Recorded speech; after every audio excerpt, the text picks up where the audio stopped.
Il y a des rencontres qui font tout basculer. Bienvenue sur Tipping Point. Nous sommes Lucie et Romain, entrepreneurs convaincus que les entreprises et ses leaders jouent un rôle déterminant dans la construction du monde de demain. Un monde que nous rêvons plus juste, plus inclusif et plus respectueux. Nous dénichons pour vous des leaders inspirants et engagés. Ils ont à cœur de vous parler de leur tipping point, ces moments où tout a basculé pour eux. Peut-être deviendront-ils l'un de vos tipping points ? Bonne écoute.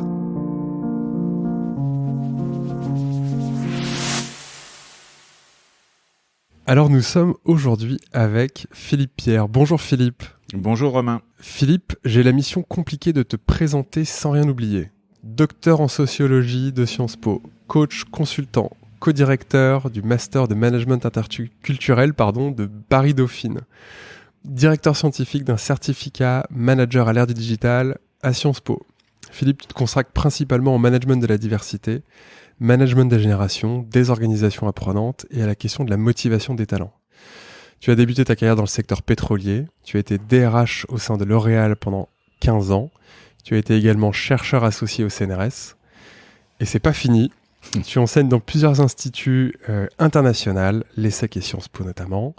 Tu interviens aussi en tant qu'expert auprès de réseaux de dirigeants comme GERM et l'APM. Et nous nous sommes rencontrés à l'APM il y a un peu plus de 3 ans. Ouais, tout à fait. Et pour finir, tu as publié un bon nombre d'ouvrages, notamment sur le management et la gestion des talents. En fait, je suis pas certain de pas avoir tout dit et j'en ai très certainement oublié. Mais je te laisserai bien évidemment compléter. Et tu sais, Philippe, qu'avec Tipping Point, cette idée, c'est que de petites choses peuvent faire de grandes différences et nous avons à cœur de décrypter les points de bascule des leaders que nous recevons, ces leaders qui nous inspirent, ces personnes que l'on admire, personnes dont tu fais partie. Quels sont tes tipping points, ceux qui ont changé ta vie, ta façon de manager, ta façon de développer et de prendre soin des organisations, de tes collaborateurs, des écosystèmes? Philippe, un grand merci d'avoir accepté notre invitation. Et rentrons tout de suite dans le vif du sujet. Est-ce que tu peux te présenter, s'il te plaît ? Bah écoute, merci Romain. Tu m'as fait vraiment le plaisir de revenir sur des grandes étapes de ma vie professionnelle. Et c'est vrai que je me sens, moi, comme quelqu'un qui, en permanence, veut expérimenter, essayer de vivre des essais et des erreurs, arpenter des mondes différents. Ça, c'est un point très important pour moi. Je pense que l'on grandit, en fait, quand on se confronte au réel et à un réel qui est questionnant. Et la meilleure façon, à mon avis, de grandir, c'est volontairement, en fait, d'aller travailler, d'aller vivre, d'aller aider des personnes qui ne nous ressemblent pas. Et donc, moi, mon angle, peut-être ma spécificité, c'est que tout au long de mon parcours, j'ai toujours voulu, en fait, essayer de travailler avec des personnes et des milieux très différents. Quand je travaillais chez L'Oréal, j'étais en même temps associé à un laboratoire de recherche en sociologie. Et je vivais d'une certaine manière une double appartenance. Ça, c'est un point très important pour moi et je sais aussi pour vous. Comment tu arrives à marier, à conjuguer affiliation, hybridation, diversité de ton parcours. Et quand j'étais chez L'Oréal, on pouvait penser peut-être que j'étais le suppôt du capitalisme, en quelque sorte, tout orienté vers la captation du profit individuel. Et dans le même temps, j'aimais beaucoup être dans des équipes où on s'interrogeait sur le sens des choses, sur la théorisation des pratiques, au CNRS. Et l'homme ou la femme de L'Oréal peut-être aurait pensé, tiens, il est avec des gens qui sont à l'opposé de ce que nous sommes. L'opposé de ce que nous sommes, moi, je n'y crois pas beaucoup. Je crois beaucoup plus à l'hybridation des formes. Et c'est ce que j'essaye aujourd'hui de vivre de plus en plus. Essayer de grandir en des univers qui sont a priori contradictoires, mais où on va cultiver des compétences que j'appelle interculturelles. Et donc, pour le dire d'un mot, l'interculturel, pour moi, ça pourrait se synthétiser dans une formule de Claude Lévi-Strauss. Il nous la propose après 99 ans dans un journal qu'est La Stampa en Italie. Et Lévi-Strauss dit « L'important n'est pas d'ouvrir les autres à la raison, l'important est de s'ouvrir patiemment aux bonnes raisons des autres. » S'ouvrir patiemment aux bonnes raisons des autres. Et ça, je crois que c'est ce qui nous rassemble aussi. Je crois pas beaucoup aux outils. Je crois davantage à la boîte à outils, quand on élargit notre regard. Mais le plus important, je pense, face au complexe, c'est le sens du bricolage. Et donc, entre l'outil, la boîte à outils et le sens du bricolage, moi, j'ai fait mon choix. C'est certainement moins affirmatif, c'est certainement plus en nuances, mais je pense que c'est une belle conquête. Tu viens d'où, Philippe ? Qu'est-ce qui t'a donné envie de rejoindre les ressources humaines, le CNRS Ah bah écoute, la première chose, c'est le voyage, l'envie de prendre l'avion. Première fois que j'ai pu prendre l'avion, d'un point de vue économique, parce que les billets sont chers, c'était dans le cadre en fait de ma première mission dans l'univers du pétrole. Avant, j'avais pas eu les moyens, et quand j'avais un peu d'argent, je l'orientais différemment. Et donc, pour te répondre, moi, c'est l'Afrique noire. Et les premiers jours passés là-bas, où j'entendais, comme on pouvait le dire à d'autres, arrêtez de courir, monsieur, ou arrête de courir, Philippe. Vous avez les montres, mais nous, on a le temps. Et ça m'a beaucoup intéressé, ce rapport différent que nous entretenons à l'échelle de l'humanité, de la planète, dans nos préférences, dans nos influences. Et on aura peut-être l'occasion d'en reparler, mais je pense que quand on veut connaître une personne avec laquelle on va découvrir des choses, un étranger est un ami qu'on ne connaît pas encore, dit le beau proverbe irlandais, le rapport au temps, la chronémie, l'analyse culturelle du temps, d'un délai, d'un retard, d'une astreinte, c'est fondamental. Rapport aussi à l'espace. En Afrique, on se touche, on s'embrasse, on est dans un rapport kinesthésique au corps complètement différent, et à l'autorité. Voilà, ces trois grandes dimensions. Donc, pour te répondre aussi, et vous remercier tous les deux pour cette invitation. Moi, je suis quelqu'un qui a découvert en quelque sorte l'altérité et l'interculturel à travers l'univers de l'entreprise. Et donc, ça a été peut-être aussi en lien avec un parcours de vie dans lequel j'ai vécu du coup une ascension sociale par rapport à mon milieu d'origine. Et c'est pas toujours simple ça. Quand tu petit, on t'a appris à jouer toi aux dames et à être tout entier dans ce que tu proposes à l'autre, comme on avance des pièces sur un jeu de dames, et puis tout d'un coup, tu te retrouves dans un comité de direction avec des gens à qui on a appris à jouer aux échecs. Et donc petit, ils ont cultivé des dimensions tactiques où ils séparent la personne qu'on est et le rôle qu'on tient. Moi, ça me passionne aussi. Voilà, et donc c'est quelque chose ça qui me semble intéressant aussi. Et l'interculturel ensuite, cette dimension-là, s'ouvrir patiemment aux bonnes raisons des autres, elle a grandi au contact de personnes extraordinaires que j'ai eu l'occasion de rencontrer, qui sont un peu aussi mes points de bascule, parce que je crois à ça, moi. Ce sont les rencontres qui te font grandir. Et notamment l'homme qui est aujourd'hui mon meilleur ami, avec qui j'ai écrit plusieurs ouvrages. On s'est rencontrés dans le cadre de Sciences Po, et c'est un monsieur qui s'appelle Evald Mutabazi, et qui est comme mon frère aujourd'hui. C'est un monsieur d'origine rwandaise, qui, avec Raymond et ses 3 filles, ont vécu en France et vivent en France, mais sont aussi dans cette très belle perspective de l'enrichissement des différences. Et donc je parle d'Evald parce que c'est quelqu'un... Quand je suis avec lui, d'ailleurs, physiquement, je me ralentis. C'est-à-dire qu'en fait, j'ai toujours tendance à parler vite, à combler le silence. Lui me ralentit. Et donc, ça aussi, c'est une dimension que je trouve assez intéressante. Et en rentrant dans le monde de l'entreprise, est-ce que tu apprends à jouer aux échecs ou est-ce que tu continues de jouer aux dames ? Non, mais et qu'est-ce que ça fait, tu vois ? Est-ce que finalement...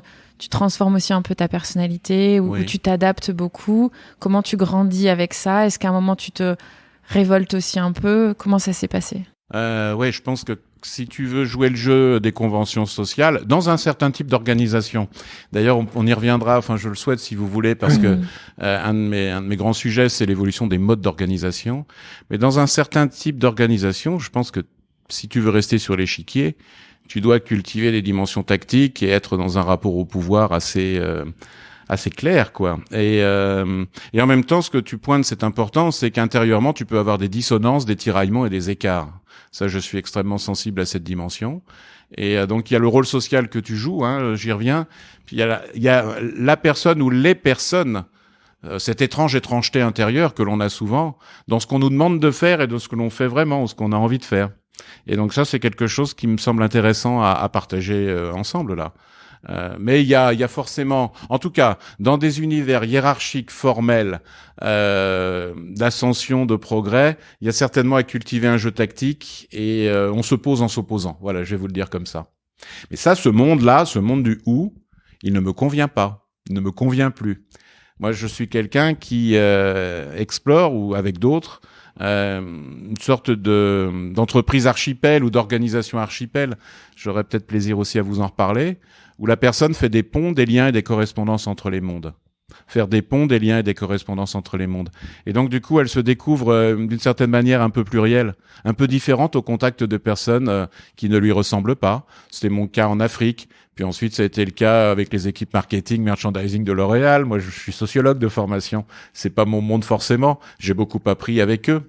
Voilà. Puis aujourd'hui, chaque jour de ma vie, avec des entreprises de plus petite taille. Enfin, c'est passionnant. Tu l'évoques, alors peut-être qu'on peut aller sur l'entreprise Archipel. Qu'est-ce que ça veut dire? L'entreprise Archipel, ouais. C'est une sorte d'horizon pour ceux qui vont nous succéder. C'est l'idée en fait que quand on s'investit professionnellement, on s'investit plus dans une seule et même institution. Ça, c'est ce que j'appelle dans mes travaux le modèle de la loyauté. Dans le modèle de la loyauté, ton employeur t'a identifié comme compétent et a priori, il te sécurise sur ton parcours. On échange un très grand investissement professionnel. On place au centre de son existence le travail et la famille, les deux grands piliers, et tout tourne autour. Ça, c'est ce que j'appellerais à grands traits la loyauté. Modèle du surinvestissement, de l'implication forte. On couche avec ses problèmes, quoi, en quelque sorte. Au petit matin, on se lève avec, avec la volonté farouche de pouvoir les résoudre. On parle pas d'argent, par exemple, dans ce modèle de la loyauté. C'est impropre, c'est indigne. Non, parce qu'on doit tout donner à son organisation. Le grand mot du DRH à l'époque que j'étais aussi, j'ai vu mes métamorphoses, c'était « t'inquiète pas, ça viendra ». C'est-à-dire qu'on doit d'abord prouver pour ensuite obtenir. On mesure combien, là, les temps qui sont les nôtres contemporains nous amènent à changer de perspective. Et alors l'archipel d'un mot, c'est tiens, je vais prendre un cas concret que j'ai connu au sein de l'APM il y a 2 ans. Un expert comptable de 62-63 ans qui nous dit « J'ai rencontré un expert comptable jeune, sous-entendu un homme comme moi, quoi, de mon univers, 28-29 ans, pas plus. Il est rentré dans mon bureau et on a démarré un entretien assez classique. Sous-entendu, l'ancien cherchait chez le jeune des choses qu'il s'accorde à lui ou s'accordait à lui il y a 15 ans. Là, on est dans une perspective en quelque sorte, de confirmation. Et puis, je suis très sensible, moi, et d'ailleurs... C'est la philosophie, à mon avis, qui vous anime aussi. Au surgissement de l'événement, au tipping point, à ce qui fait bascule. Le jeune expert comptable, au bout de 10 minutes d'entretien classique, arrête l'ancien et lui dit « Je crois que je vais venir chez vous ». Alors ça, pour moi, c'est intéressant parce que c'est comme s'il y avait un renversement du rapport traditionnel, de la pyramide hiérarchique. « Je crois que je vais venir chez vous » et il ajoute avec gentillesse, avec bienveillance, mais enfin avec énergie « Je vais venir chez vous lundi, mardi, mercredi ». Alors là, on est dans ce que j'évoquais un peu tout à l'heure avec l'Afrique et les montres et le temps. L'ancien qui a une conception du temps linéaire et séquentielle, où on donne tout à son investissement, l'ancien se dit, il est en train de me demander un temps partiel. Lundi, mardi, mercredi. Ah, pas du tout. Le jeune continue et avec gentillesse, toujours et bienveillance, en regardant droit dans les yeux son interlocuteur, il n'y a aucune raison qu'il ne le fasse pas. Il ajoute, le jeudi, vous ne le savez pas, monsieur, mais une de mes grandes passions, c'est la sculpture. Et là, vous avez quelque chose, moi, qui m'intéresse beaucoup, c'est ce qu'on va appeler ensemble l'enchevêtrement des sphères, qui, à mon avis, est une des dimensions fortes de la société actuelle. C'est-à-dire le hors-travail pénètre le travail et les choses s'hybrident. Elles se métissent, on pourrait le dire comme ça. Et donc, ça, la sculpture, c'est sa passion. Il a développé un site internet, il vend certaines de ses œuvres et il fait des tutoriels pour des jeunes à qui il les sensibilise, ces jeunes, il a 1000 fois raison, à l'univers de la beauté et à ce qui est le caractère ondoyant des œuvres d'art. Et le vendredi, lui dit-il, je chante, je crois, dans une chorale. Ça, c'est l'archipel. Faire des ponts, des liens et des correspondances entre les mondes. Pouvoir avoir un art de la navigation entre des îlots qui sont des points d'ancrage fort. Attention, quand cette personne est là, elle est vraiment là. Ça, c'est un point aussi que je vous propose qu'on aborde.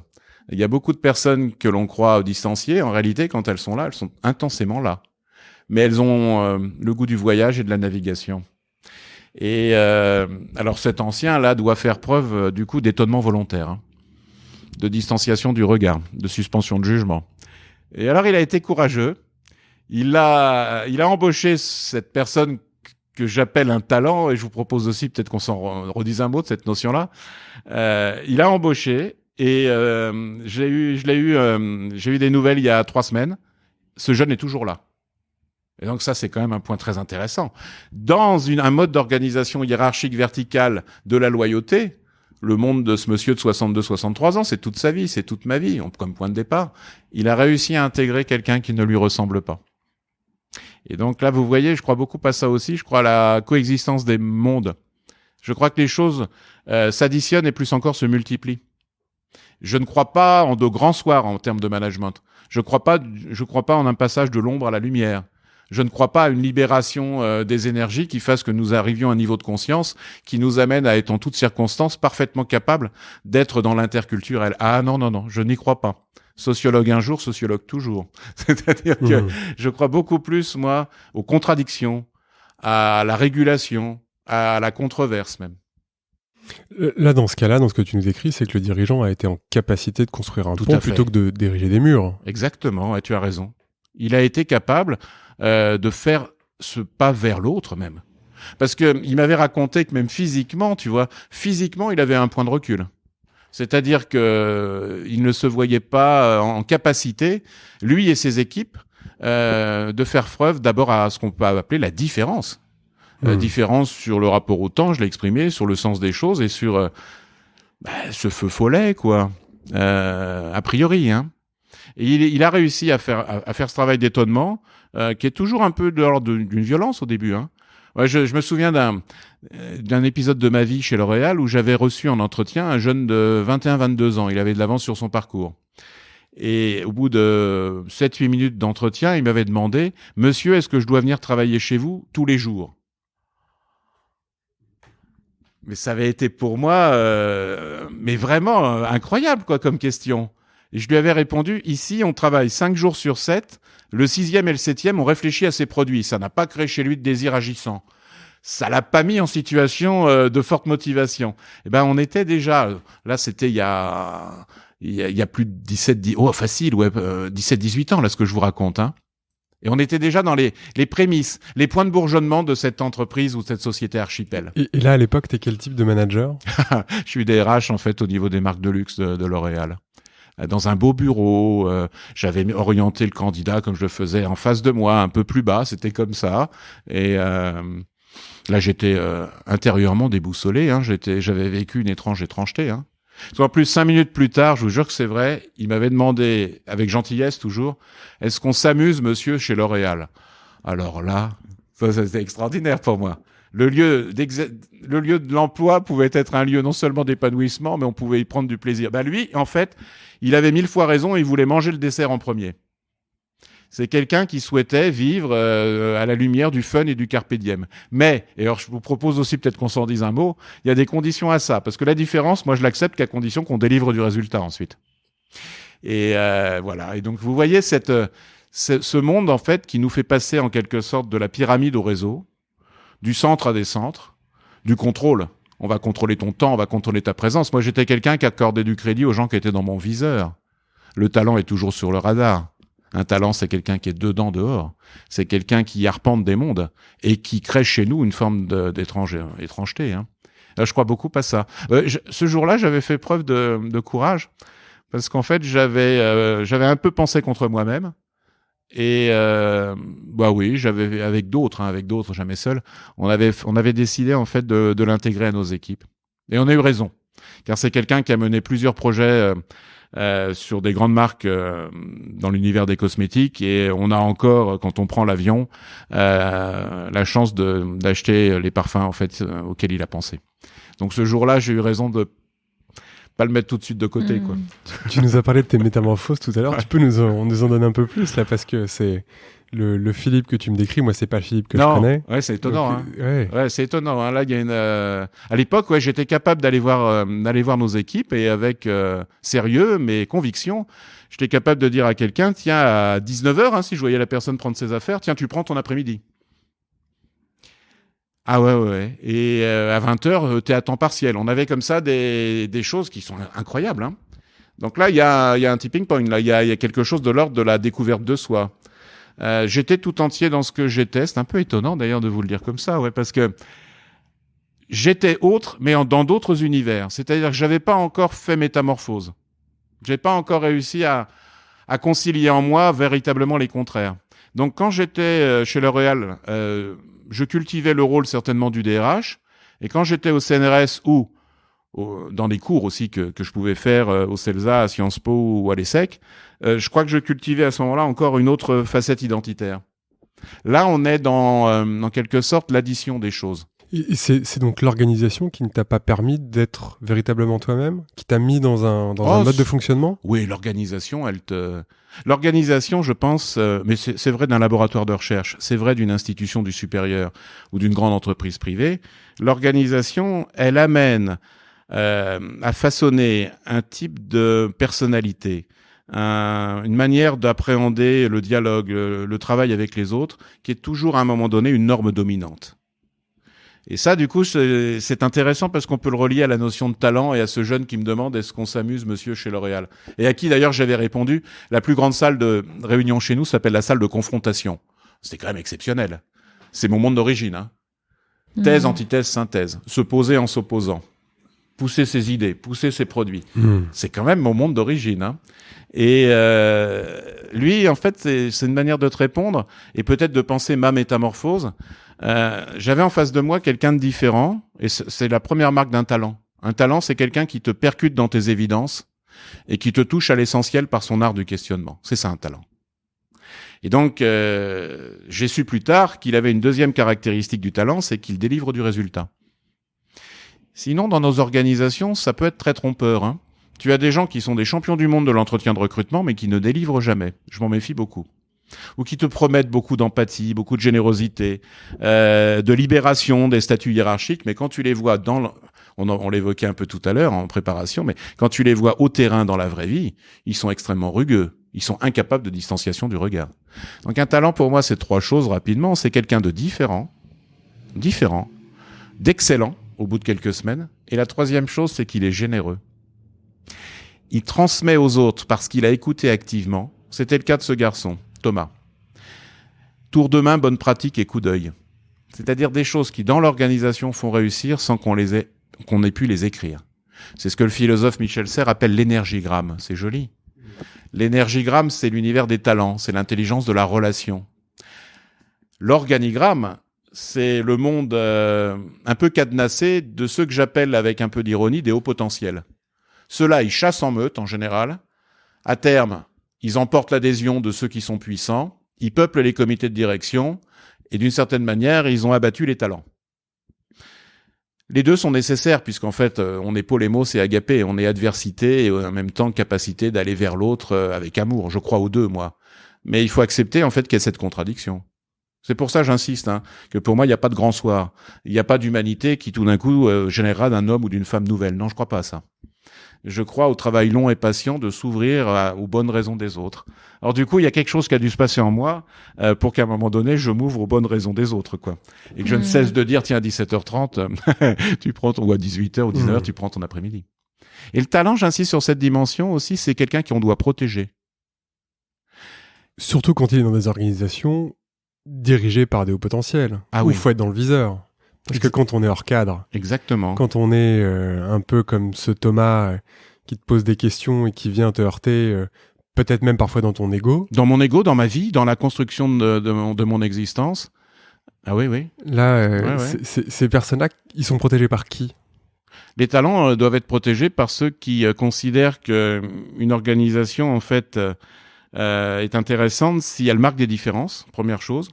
Et qu'en marquant des différences, en protégeant ses talents, on a élargi la part du gâteau à distribuer. Ça, c'est un point très important. Et donc, tu vois, ça renvoie pour moi à la notion d'équité. Être équitable, c'est identifier et assumer des différences qui profitent à tous. C'est ça, l'équité. Je reprends la formule d'Aristote. Identifier et assumer des différences qui profitent à tous. Eh bien, si on identifie, on assume ces différences, de personnes qui, à un moment donné de leur existence, on n'est pas talent pour la vie, sont talentueuses, à ce moment-là, c'est juste de les protéger, de leur donner plus de temps et plus d'attention, qu'elles élargissent la part du gâteau à distribuer. Et donc, elles nous amènent à être plus justes, avec tout le monde. Mais quand tu fais rentrer dans une organisation un talent, dans une équipe, il augmente le niveau d'exigence. Il fait des choses, en fait, que les autres personnes ne font pas facilement. Et la nature humaine étant ce qu'elle est, d'abord polémos, disait Héraclite. D'abord la volonté d'abattre l'autre, car il détient ce que je n'ai pas et je ne le supporte pas. Je crois que c'est une des inclinations fortes de l'homme. Je crois à ça, moi. Vient ensuite le temps d'agapé, mais d'abord la polémique, la rivalité guerrière. Eh bien, à un moment donné, en soi, on s'aperçoit que cette protection des talents, elle est doublement juste. D'abord, elle ne fait pas le succès de ceux que j'ai appelés tout à l'heure des hauts potentiels, qui amènent au mimétisme et à l'entre-soi. Et puis, elle nous ouvre à ce que nous devons être, c'est-à-dire à la pluralité des formes de notre existence. Parce qu'il y a aussi différentes formes de talent. Hein. Et puis, autre chose, le talent n'a pas d'âge. C'est notre grande discussion en ce moment parce qu'on rencontre plein de personnes qui ont passé la quarantaine et qui nous disent on m'explique pas pourquoi on me prend pas à l'entretien de recrutement, mais systématiquement je vois des plus jeunes qui sont pris. Oui. Et c'est un vrai ce que combat. Ce que tu pointes, c'est un autre des grands combats de ma vie. Oui, c'est la lutte contre les discriminations, qui n'est pas la gestion de la diversité. Ça, si vous voulez, je peux vous en dire aussi un mot de ce combat-là. Là, ce que tu pointes, c'est essentiel, ça. Hein. Ouais, peut-être juste avant d'aller là-dessus, est-ce que tu peux les différencier au recrutement, les hauts potentiels des talents ? Et comment tu fais ? Le recrutement, c'est... Parce que là, ceux qui entendent ça, ils vont se dire, à chaque fois, je vais aller poser une question qui sera toujours plus, qui va encore toujours plus. Moi, je me souviens, une personne t'avait posé la question, tu gagnes combien ? Ah oui. En entretien. Très souvent, ouais. Aujourd'hui, très souvent. J'ai beaucoup d'étudiants, en fait, de tous les âges d'ailleurs aujourd'hui, qui me posent cette question. Et là, on est dans l'enchevêtrement des sphères. C'est-à-dire que là, on est dans quelque chose qui, pour moi, touche dans mon itinéraire de vie, hein. Ma culture touche à des choses qui sont tabous et interdites. Parler d'argent à quelqu'un, c'est pour moi, dans mon parcours de vie, mon parcours d'homme, quelque chose d'assez indigne. C'est une influence culturelle et j'accepte tout à fait qu'on ne partage pas mes influences, mais à condition que l'autre se connaisse. Ça, c'est une chose très importante. Sache que c'est du coup prioritaire pour lui. Mais j'ai beaucoup de mes étudiants à la fin d'un cours qui viennent me voir et qui me demandent, monsieur ou Philippe, combien tu gagnes? J'avais pas ça il y a 15 ans. Et bon, c'est une invitation pour moi à penser certaines évolutions de la société. Hein. Ça, d'autres tipping points à venir, alors. Ouais. C'est génial. Ça, tu vois, monsieur, combien vous gagnez? Pour moi, ça touche à la sphère de l'intime. Ça touche à ce qui est pratiquement secret, oui, que je partage avec très peu de personnes au monde. Hein. Eh bien, pour ces personnes-là qui me demandent ça, c'est social. Et elles me considèrent dans le meilleur des cas parce que elles sont pas plus mercantiles que moi au final. Elles sont pas plus opportunistes que l'homme que je suis, pas du tout. Elles sont pas plus orientées vers le capitalisme marchand. Ça serait une mauvaise façon de les comprendre. Elles sont soucieuses d'accélérer la conversation. Et si je réponds avec sincérité, à ce moment-là, elles se disent tiens, c'est un homme à qui on peut peut-être parler de ce qui est essentiel. Et à ce moment-là, la conversation souvent débouche sur mon orientation, les voies qui vont me faire grandir. Donc là encore, se méfier des apparences trompeuses. Cette nouvelle génération supposée serait tout entière orientée vers le capitalisme le plus débridé. Absolument pas. Ils accélèrent la prise le fait de rentrer dans la sphère de confiance pour aller directement sur le fond des sujets et vraiment aller parler de ce qui est important. Je crois, et dans ce cas-là, tu vois, je pense qu'ils nous considèrent dans le meilleur des cas comme des aimants opportunités.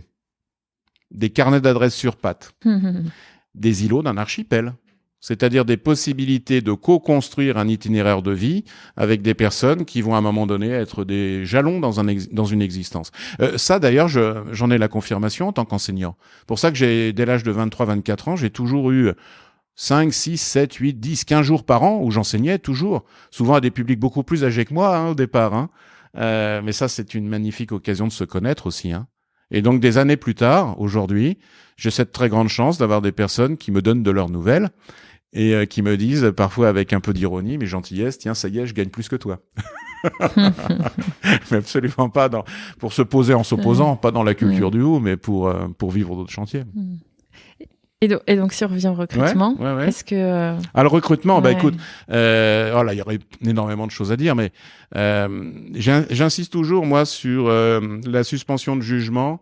Cette idée très, très simple, si tu n'as pas changé d'avis au cours de 45 minutes du processus de recrutement, tu n'as pas fait de recrutement. Et c'est vrai, je pense, de toute rencontre humaine. Alors ça, c'est dans les podcasts que vous réalisez, ça peut être un magnifique travail de synthèse où ne faites jamais confiance à ce que vous ressentez quand vous le ressentez. Quand même pas une petite hypothèse ou c'est quand même pas une petite affirmation. C'est-à-dire qu'il faut se méfier énormément de ce que l'on va ressentir au contact de quelqu'un dans les premières secondes. La taille de quelqu'un. Moi, mon papa est quelqu'un de plus grand que moi. Eh bien, quand je lève les yeux depuis que je suis tout petit, j'adore mes parents. Eh bien, tout simplement, la personne en face de moi est en présomption de compétence. Mais ça, c'est mon parcours à moi. Le talent n'est pas simplement, en fait, l'apanage des gens de grande taille. Et donc, il faut que je fasse tout un travail pour que quand j'ai la chance aussi d'avoir quelqu'un dans mon bureau de plus petit, il soit pas en présomption d'incompétence. Et donc, ça, c'est une exigence, car le management, c'est d'abord à mes yeux, en fait, un travail de connaissance de soi et d'étonnement volontaire.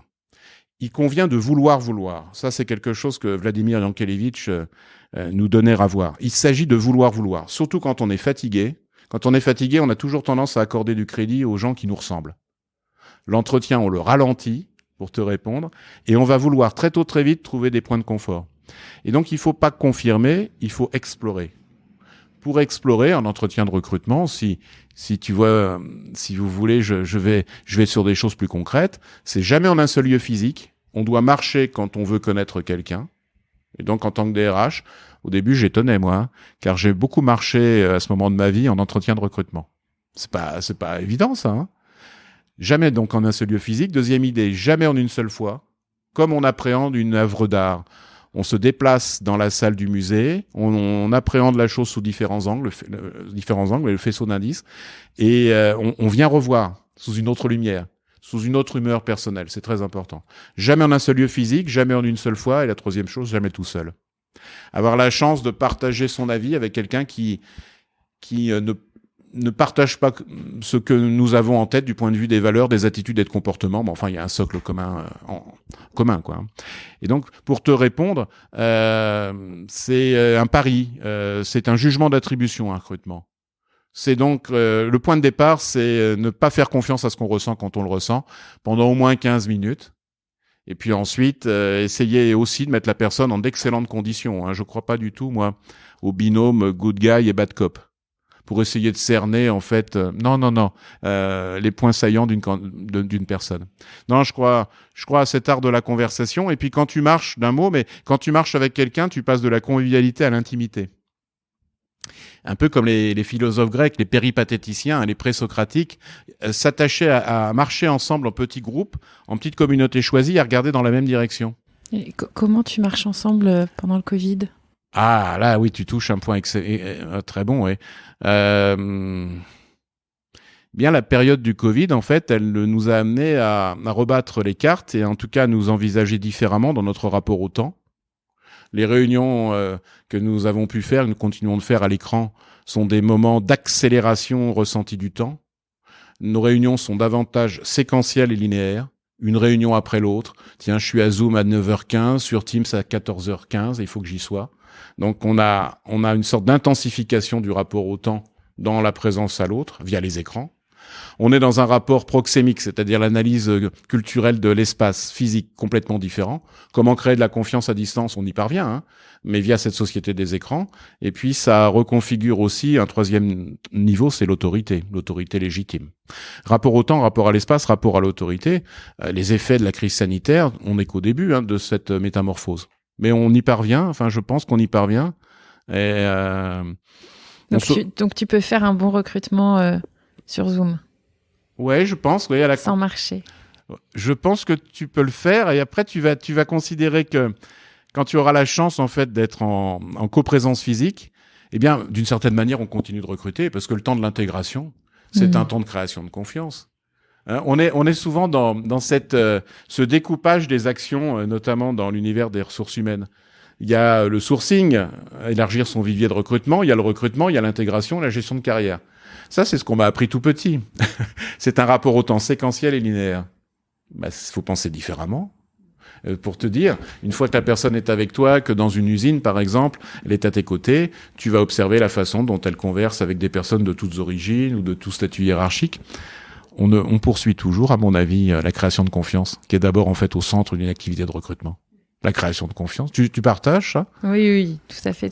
Je pense, Mais ça m'intéressait d'avoir ton point de vue, et notamment sur le métier, en fait, de DRH. Ah oui. Parce que, moi, souvent, mais dans le passé, beaucoup, quand je disais je fais des ressources humaines ou je suis des RH, tout de suite, tu sais, t'as l'image extrêmement négative de tu vires des gens. Oui. Ou alors, c'est pas de place au codir, parce que pas très important. Oui. Ou, en tout cas... Un travail parfois très administratif. Ouais, ou très administratif, ou... et tu vois, comment est-ce que toi, tu as vécu ce métier-là? C'est quoi le rôle du DRH aujourd'hui? Comment est-ce qu'il a évolué? Enfin, ça m'intéresse vraiment. Et on est parti du recrutement qui est un tout petit... un point de démarrage. Super point de Un point de démarrage.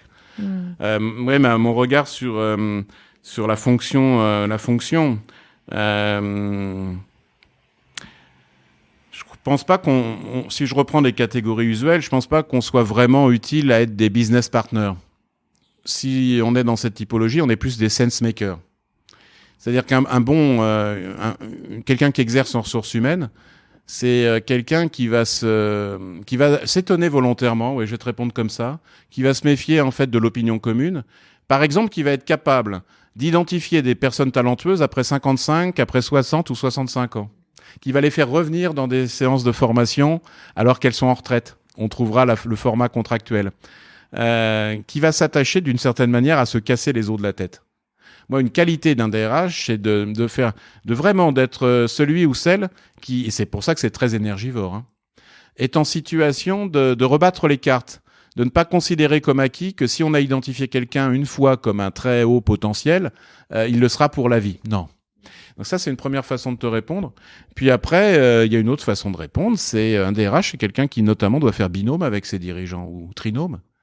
Et il doit avoir auprès d'un dirigeant 3 qualités. La première, dire non assez fréquemment à ce dirigeant pour le faire changer d'avis opportunément. Donc c'est un métier très physique, très physiologique. Parce que quand tu dis non volontairement pour que la personne change d'avis sur des choix que l'on fait, d'accélération de carrière, c'est quand même quelque chose qui t'engage. La deuxième chose, c'est avoir le temps de rencontrer des profils atypiques, vraiment singuliers, qui correspondent pas en fait au canon de nos chasseurs de tête, en tout cas les moins compétents. Puis la troisième chose, à mon avis importante, c'est d'identifier en fait ces talents cachés, des gens qui sont pas forcément avec le bon diplôme, le bon âge, la bonne couleur de peau, la bonne adresse, et qui, une fois qu'on les met dans ce que j'appelle des environnements apprenants, se révèlent et là sont utiles à toutes et tous. Et tu vois, pour te répondre très vite, ces 3 qualités-là font peut-être en tout cas du point de vue des parcours des DRH, beaucoup de DRH auraient intérêt, enfin je le crois moi, à passer du temps, en plus de leur activité professionnelle, à enseigner, à aller à la rencontre d'associations, de cercles humanitaires dans lesquels ils conversent avec des gens qui sont pas du tout de leurs conditions sociales. Vivre cette vie d'archipel à laquelle je crois, c'est se coltiner à des publics qui ne t'attendent pas pour pouvoir découvrir en toi des compétences inattendues. Je crois beaucoup à ça. Là, tout fait sens. C'est-à-dire qu'un bon DRH, c'est quelqu'un qui va volontairement aller à la rencontre de publics vraiment qui sont différents de la femme ou l'homme qu'il est, pour élargir son regard, pour s'habituer à cette dimension interculturelle, qui est toujours une dimension d'étonnement volontaire. Et de temps en temps, j'ai réussi. J'ai réussi de temps en temps, pourquoi ? Parce que je m'oxygénais ailleurs. C'est-à-dire que quand j'étais tout entier dans la gestion des carrières, dans la relation aussi avec des partenaires sociaux exigeants, c'est quand même très... Enfin, tu connais ça aussi bien que moi, mais c'est quand même très physique quoi, comme épreuve. Eh bien moi, ce qui m'a toujours donné de l'oxygène, ce qui m'a été un tipping point, c'est le fait de non pas se reposer, mais de s'engager plus fortement dans une autre activité. L'enseignement, l'écriture d'ouvrages, la rencontre avec des personnes, la controverse. Voilà, le côté abrasif d'une conversation qui est plus qu'un dialogue. C'est une controverse, mais toujours avec respect. Et en fait, ça m'a à chaque fois redynamisé. C'est une façon énergétique aussi de répondre. Si tu veux te reposer, ne te repose pas. Engage-toi plus forcément dans une activité courte, temporaire et intense qui va t'amener à voir le monde sous un autre angle. C'est un conseil que je me permets de donner d'ailleurs à des jeunes dirigeants très actifs. Ça, mais malgré tout, Moi, je crois profondément à connaître aussi ce qui te ressource. Et quand je dis ce qui te ressource, c'est pas rentrer, allumer la télé. Et parce que quand tu éteins la télé, tu es dans le même état que quand tu l'as allumée. Donc c'est, tu vois, quelle est l'activité profonde. Et ça peut être un engagement très fort, mais ça peut être... moi, j'ai mon ancien patron qui écrivait et qui dessinait des BD. Oui. Et qui, en fait, en faisant ça, il me disait toujours, mais moi, c'est ça qui me ressource profondément. Et donc, c'est quelle est l'activité, la sculpture, peu importe...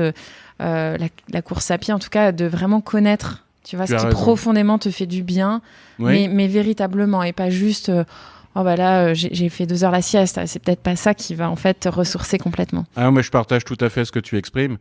C'est pas un divertissement, c'est une activité forte, engageante, dans laquelle on vit pleinement le rapport aux autres et au monde. Hein. Ah, je crois beaucoup à ça. Mais alors du coup, c'est et à soi, et à la connaissance de soi. Mais le soi est pluriel. Moi, c'est ce que je défends. Et que les organisations, les institutions ont toujours tendance à récompenser un type de personnage. Et là, le défi, il est face à nous. Hein.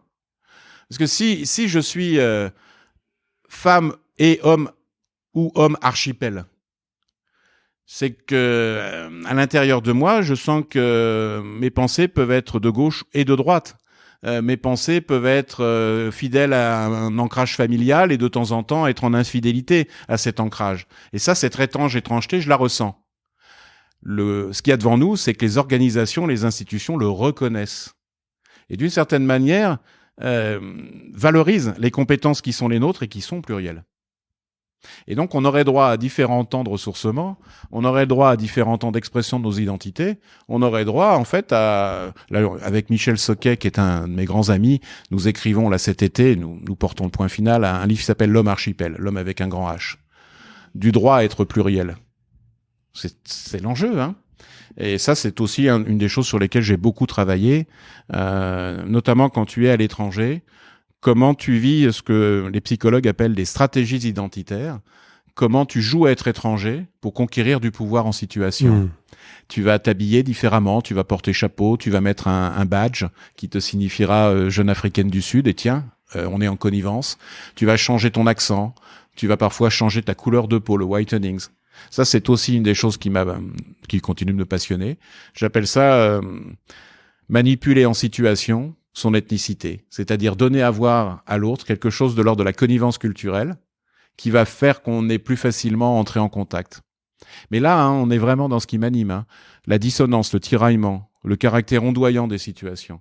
Et j'insiste là-dessus, hein, nos organisations, nos institutions doivent encore changer de perspective, on doit faire coexister les modèles.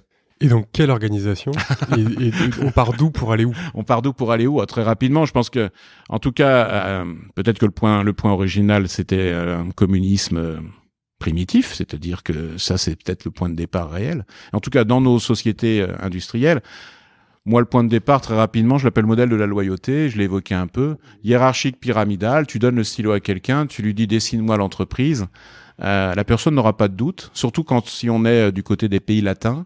Elle va te dire, chez nous, il y a des cadres, en précisant une chose quand même. Dans ce modèle de la loyauté, il y a 3 types de cadres. Il y a ceux qui sont vraiment au paradis, qui sont hors cadre. Alors là, je peux penser à des cabinets conseils où on est associé très très haut, à la haute fonction publique, on est hors cadre aussi. Des comités de direction de grands groupes privés, on est hors cadre, on est géré à part. D'ailleurs, on a des bureaux à part, les mieux orientés. Donc, hors cadre dirigeant, on tutoie les étoiles, on est en état de lévitation. Et puis, cadre opérationnel, sous-entendu, les dirigeants le sont moins. Culturellement, c'est un modèle où toute sa vie, depuis tout petit jusqu'à trépas, on est au-dessus ou en dessous de quelqu'un.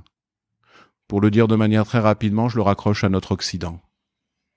Et donc, si un jeune, encore aujourd'hui d'ailleurs, fait des études et qu'il a la chance de pouvoir vivre ce passage, on va lui demander encore dans nos habitudes, alors t'as fait quoi comme école? Une école d'ingénieur? Oui. Une petite ou une grande? Une parisienne ou une provinciale? Vous voyez, hein. Donc ça, c'est l'imaginaire du centre. C'est l'idée qu'on est toute sa vie au-dessus ou en dessous de quelqu'un et que les mots forts de ce modèle sont mérite, abnégation, sens du devoir, endurcissement. Catégorie A, catégorie B, catégorie C de la fonction publique. Cadre, agent de maîtrise, ouvrier. Noblesse, clergé, tiers état, dirait le sociologue Philippe Diribarne dans son livre La logique de l'honneur. Et donc cette tripartition du rapport aux autres, elle renvoie pour moi de manière très rapide au modèle du père, PERE. C'est un modèle dans lequel on a une domination masculine qui est légitime. Les femmes accompagnent, elles sont dans des métiers qui sont les nôtres, de la relation, ressources humaines, communication, juridique. Non, les hommes sont dans ce que... La finance. Oui, le business, Ouais. la finance, qu'on va considérer comme sérieux. Le cœur. C'est un monde dans lequel on découpe en deux, on s'oppose en s'opposant. On va parler de sciences molles, hein, comme si on est du côté des sciences supposées dures. Et donc ça, ce modèle de la loyauté, avec beaucoup d'autres, hein, je le raccroche à une évolution de notre société, bien avant la révolution et la contre-révolution, un ordonnancement des choses, où on va placer au centre de son existence le travail et la famille. Et c'est pas du tout illogique que dans ce type de modèle, on parle pas d'argent. Car les marchands du temple, on les fustige. En arrière-fond, pour moi, il y a en système de pensée, en croyance forte, il y a les différentes facettes des catholicismes sociaux. Hein, si on détaillait notre propos. Donc ça, c'est la prégnance du modèle, sa force. Je viens de ce monde-là, moi. À 19h, quand tu quittes ton bureau, on est là-dessus. Hein. Moi, je viens de ce modèle, la loyauté. Modèle du père, modèle latin. Alors après, il y a 5 autres modèles, moi, que je définis rapidement, mais je vais être très rapide. Il y a un deuxième modèle. Ça va être un tipping point et qui est plus personnel. Passer de la loyauté. Le deuxième modèle, c'est l'employabilité. C'est un modèle dans lequel, quand tu rentres dans le bureau de celle ou celui qui te recrute, sans aucun problème, au bout de quelques minutes, tu vas parler d'argent. Tu vas évoquer la possibilité de faire du sport pendant ta journée de travail. Et donc, tu vas enchevêtrer les sphères. Et donc, ce modèle, je l'appelle modèle de l'employabilité. Ça va nous faire passer du pair, P-E-R-E, au pair, P-I-R-S. Là, ce sont les chasseurs de tête, les réseaux d'anciens qui font avec toi ta carrière. Et donc, on est mobile. Dans des belles entreprises de toute taille, publiques ou privées, je pense qu'il y a coexistence des deux modèles partout. Dans une start-up qui grandit, dans une ETI agroalimentaire, dans des cabinets conseils, dans des clubs de sport, dans des orchestres symphoniques, en arrière-fond, il y a la coexistence pour moi des deux modèles. Puis alors, dans le deuxième modèle, si je vous disais quand même un point important, mon père et ma mère ont travaillé toute leur vie dans une seule et même entreprise. Donc je suis vraiment l'enfant d'une certaine manière de la loyauté. Et mon père, à 54, 55 ans, a été placé de côté, il a perdu son emploi, il a été mis en pré-retraite. Et on évoquait les tipping points. Moi, ce jour-là, en fait, où mon papa a fait part de cette situation, j'ai compris que les organisations n'ont pas de mémoire. Ce sont les femmes et les hommes qui en ont, mais les femmes et les hommes sont de passage. Et ce jour-là, je pense, à cette seconde-là, je me suis dit, Philippe, tu feras pas confiance aux organisations pour gérer ton parcours. C'est ton employabilité, en fait, ta capacité à être aux yeux des autres sur le marché du travail, perçu comme compétent, qui va faire, en fait, que tu pourras être ce que tu es. Et j'ai basculé. Et ensuite, j'ai certainement joué très bien le rôle qu'on me demandait de quelqu'un qui campait un personnage de DRH. Mais je crois que toute personne humaine, et je crois aussi tout dirigeant, est coupé de l'intérieur. Ça, je crois à ça. Et que intérieurement, j'avais cette petite musique qui m'amenait à cerner très bien la politique affichée qu'on me demandait, les compétences que j'associais. On évoquait tout à l'heure le jeu de l'échec, le tactique, et puis ce que j'avais vécu comme une blessure, comme quelque chose qui était un canif au contrat. Car la grande force du modèle de la loyauté, c'est que quand les personnes sont fragiles et vulnérables, quand elles vieillissent, on les protège. Et on considère que l'âge est un bienfait. Vous voyez aussi là, ce que dans mon propos, on pourrait cerner dans l'évolution du monde. Et donc le modèle de l'employabilité est plutôt contractuel, anglo-saxon. C'est un modèle où on va signer des épisodes de vie. Troisième modèle d'organisation, la communauté de métier. C'est le fait d'être identifié comme un talent, excellent, différent, généreux, énergivore, chronophage et ressourçant, qui sont 3 autres caractéristiques du talent. Énergivore, un talent, c'est quelqu'un qui prend de l'énergie par son art du questionnement. Chronophage, il vient te voir toi si tu es important pour elle ou pour lui. Et ressourçant parce qu'il t'amène à voir ton monde ou ton rôle de maman ou de père différemment. Ça, j'en suis convaincu. Donne-nous la définition de l'homme ressource. L'homme ressource, ouais. L'homme ressource, c'est quelqu'un qui vient te voir volontairement pour te dire à toi quelque chose d'utile que tu n'as pas envie d'entendre. Ça, c'est précieux.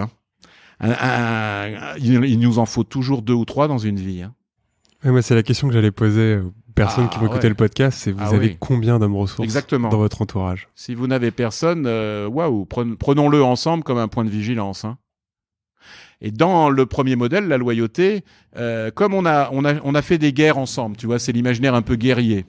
On a vécu des campagnes ensemble. Ben on a créé parfois dans le combat une solidarité de terrain.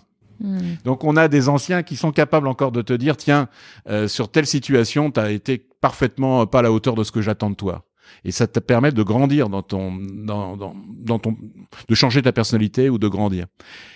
Mais dans d'autres univers parfois on n'en a plus. Par exemple dans le modèle de l'employabilité, là le deuxième modèle, comme t'es de passage et que t'auras différents employeurs tout au long de ta vie, t'as intérêt à les cultiver tes femmes et tes hommes ressources hein. Alors, d'un mot, troisième modèle, c'est la communauté de métier, là, avec les talents. C'est un peu l'imaginaire californien des sociétés de conseil ou des avocats ou des architectes. Quatrième modèle, c'est la plateforme. Airbnb, TripAdvisor, Uber. C'est un logiciel de mise en relation et une succession de contrats courts. Puis le cinquième, c'est l'archipel. Et moi, ce que je défends, en fait, j'ai peut-être tort, c'est qu'aujourd'hui, dans des organisations qui grandissent, il y a coexistence des modèles. Ça, c'est un point très important pour moi. Et donc, notre capacité en petit collectif choisi, en tribu, j'accorde beaucoup d'intérêt à cette notion de tribu, à savoir, en fait, comme des bancs de poissons comme ça qui changent de physionomie en fonction des lieux, on va changer aussi parfois de modèle d'organisation. Et puis, à l'intérieur d'un même modèle, on aura 2 politiques de rémunération, par exemple. 3 politiques de formation. Bon, ça, c'est l'apanage plutôt des sociétés qui grandissent. Je crois à la coexistence des formes. Et pour que les formes coexistent, tu insistais, Romain, sur cette notion que tu aimes bien, la d'homme et de femme ressources. Il faut que le dirigeant soit capable de créer un espace de parole pour s'entendre dire des choses qu'il n'a pas envie d'entendre.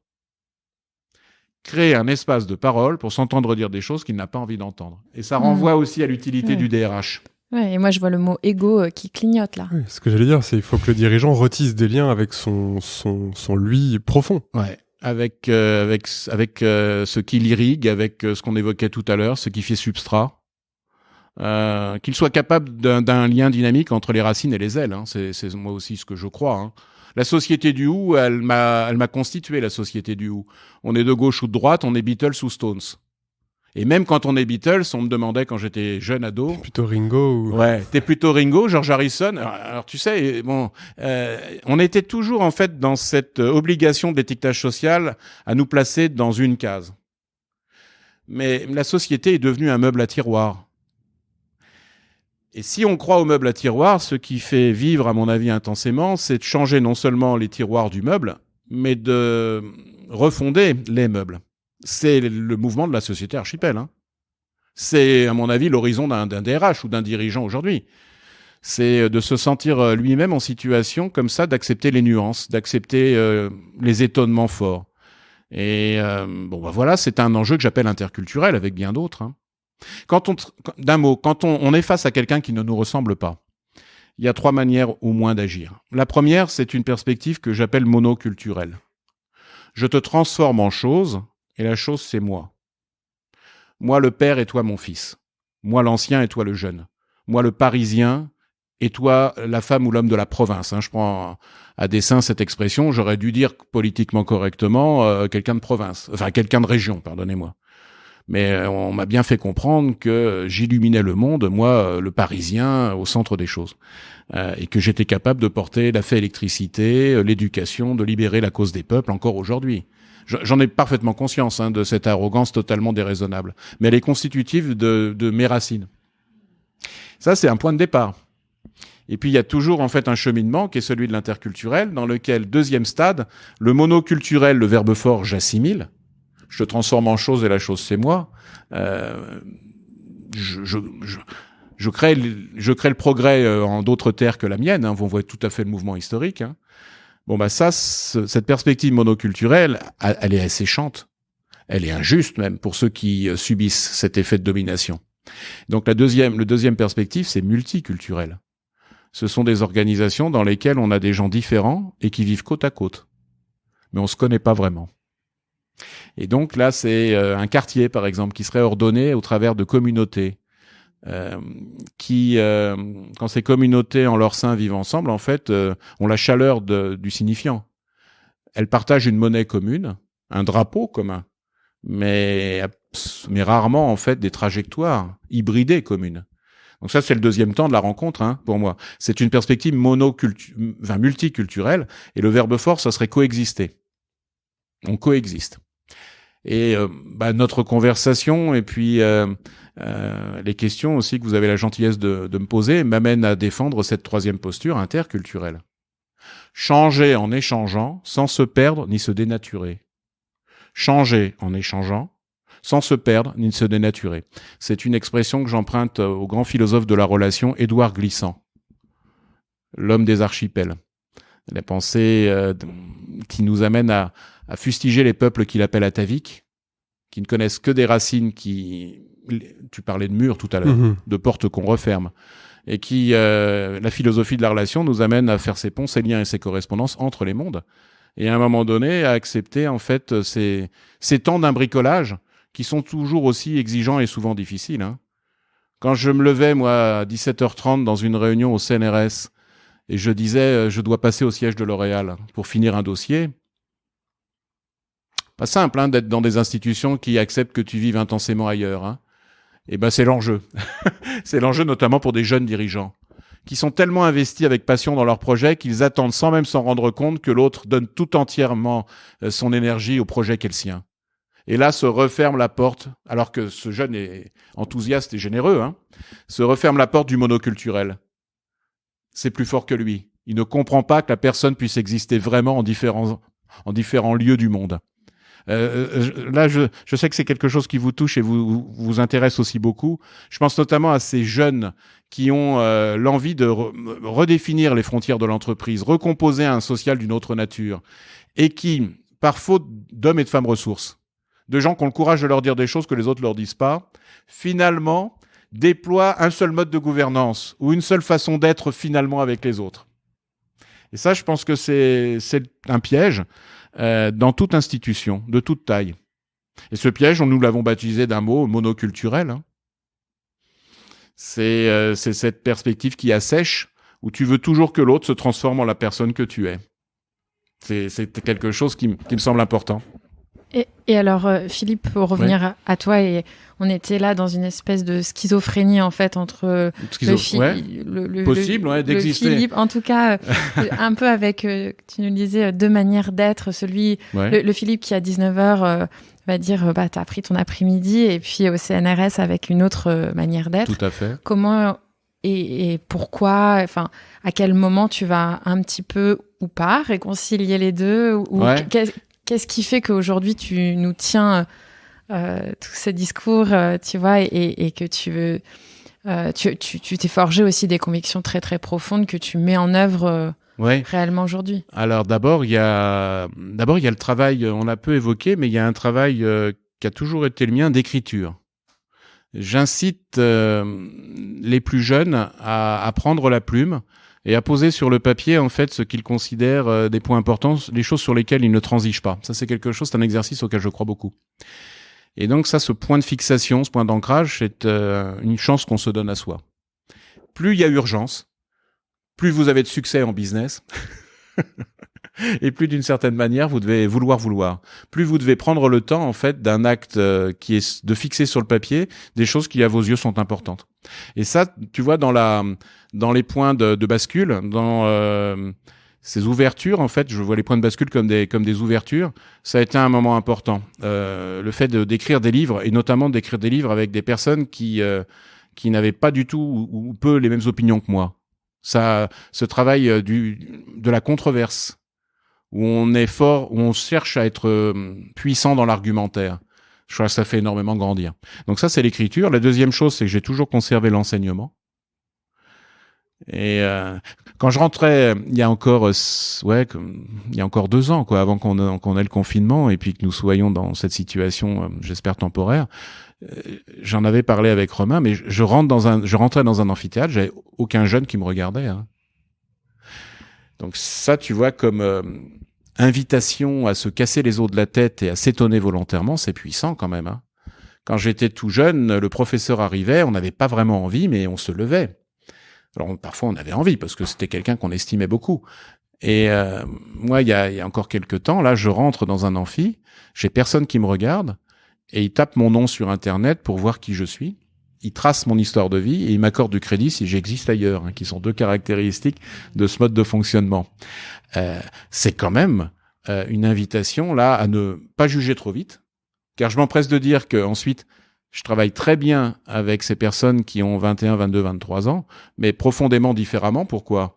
Parce que j'ai dû, par la pratique, par la coprésence avec eux physique et par la volonté de réussir mon cours, de leur être utile, j'ai dû mieux me connaître. Ça, je crois beaucoup à ça. Je crois que si nous sommes dans l'univers des dirigeants, un dirigeant, c'est quelqu'un qui prend la plume, c'est quelqu'un qui partage en fait ses convictions avec d'autres dans un effort d'écriture commun, et c'est quelqu'un qui enseigne. Un dirigeant qui n'enseigne pas, pour moi, c'est très étrange. S'il est tout entier dans ce qu'il fait, sans jamais se coltiner à des publics qui vont avoir un esprit critique très vif, c'est quelqu'un qui, finalement, sans même s'en rendre compte, est dans le monoculturel. Puis après, il y a dans la chance que j'ai eue, c'est à un moment donné de quitter le statut de salarié privé. Et puis alors là, d'aller dans des univers très très pluriels, où je suis speaker, conférencier, formateur, consultant, coach, mentor. Et là, en ce moment, je vis très très pleinement, en présence physique, comme on a la chance tous les trois d'être là, les yeux dans les yeux, mais aussi beaucoup à l'écran. Je vis cette pluralité de formes d'existence et d'expression. Et c'est comme si ça se multipliait d'ailleurs, ça s'additionne pas. Ça, c'est quelque chose qui est pour moi un bonheur. Voilà. Et avec la volonté à chaque fois d'être non pas dans le rendez-vous, car un rendez-vous, ça se planifie, mais dans une rencontre. Et la rencontre, c'est quelque chose, je pense, qui fait le miel de nos existences et que je souhaite à tout dirigeant qui veut construire et se construire. C'est une façon aussi de te répondre. Voilà, ça, ce sont ces points de bascule qui ont été amortis beaucoup par la qualité des gens autour de moi, par la qualité des dialogues que j'ai engagés. Là, ma grande souffrance en ce moment, j'en ai pas mal, mais j'en ai une, c'est comme vous, j'imagine, c'est de pas pouvoir reprendre l'avion comme on le veut. J'ai un peu voyagé, mais pas suffisamment là, de ne pas arpenter le pays avec mes pieds, les odeurs, vivre physiquement un rapport à un pays différent. Voilà, ça c'est une de mes grandes frustrations. Oui, alors nous en vivant à Lyon, on a découvert énormément et pas besoin de prendre l'avion, tu vois, juste avec la voiture, les Alpes. Enfin, nous on est amoureux des montagnes. En fait, on se rend compte aussi malgré tout que juste à côté, avec peu, on peut s'évader, on peut retrouver un lien à la nature très fort. Et alors que moi, j'adore, j'ai énormément voyagé dans le passé, ça me manque sans me manquer. Parce que ça nous ouvre, tu vois, là encore un autre regard. Oui, et ce que tu voyais pas qui est tout près, en fait, qui était tout à côté, tu t'ouvres à ça. Ouais, c'est très juste, ouais. C'est un travail qu'il faut que je fasse davantage. Ouais. De présence au monde. On est aussi sur peut-être des choses que je connais moins, mais cette idée de pleine conscience. Et du coup, c'est bien, ça permet de vivre comme ça, faire des ponts, des liens, des correspondances dans le travail que vous faites, quoi, de conversation avec des personnes différentes. Mais ouais, tu as raison. Proche, c'est s'approcher. Et je ne m'approche peut-être pas suffisamment des personnes qui sont à côté. Ouais, très certainement. Ouais, je reste encore, tu sais, mais j'ai une telle soif. J'ai été tellement frustré tout petit, tout jeune, de pas pouvoir prendre l'avion comme je le voulais, ou de pas vivre ce que j'espérais. Donc, du coup, j'ai encore à faire. Peut-être le prochain. Ouais, voilà, ça sera un défi. Mais je suis sensible à ce que tu exprimes. Bah oui. Alors là, c'est un enjeu aussi que je théorise, mais l'archipel, c'est une vision positive. La fragmentation de notre société, qui est peut-être encore plus sa réalité actuelle, c'est peut-être quelque chose tout simplement de réaliste. C'est ça aussi qui me vient à l'esprit quand tu dis il y a des personnes, il y a des contextes qui sont tout proches et qu'on oublie de continuer de vouloir connaître, quoi. Ouais, ça c'est un point très important pour moi. Ouais, et dans le lien, alors peut-être qu'on a moins fait l'effort quand on était ici à Paris, mais à Lyon, on connaît vraiment les gens de notre quartier. On est entré en relation, on rencontre les gens qui sont à côté de nous. Ce qu'on n'avait jamais fait ici dans cette vie à 300%, tu vois, et peut-être typiquement parisienne. Et j'aime pas les clichés non plus, j'aime pas opposer. Non, mais en tout cas, moi, je l'avais pas vraiment fait et on s'ouvre à autre chose, même en période Covid où on rencontre les gens différemment. Bon, c'était une petite parenthèse, mais du coup, tu nous dis je quitte le monde privé pour m'ouvrir à d'autres cercles. Ouais. Est-ce que c'est difficile de prendre cette décision après autant de temps dans une très belle boîte, à un super poste? Oui, alors ça pourrait l'être dans le regard des autres qui ne comprennent pas ta décision. Ça pourrait l'être aussi dans la baisse de revenus, en monnaie sonnante et trébuchante. Oui, ça c'est certain. Mais en fait, ça n'a pas été difficile parce que j'ai toujours en fait anticipé ce point de bascule. C'est un conseil aussi que je me permettrais de donner à ceux qui veulent faire des virages ou se réinventer.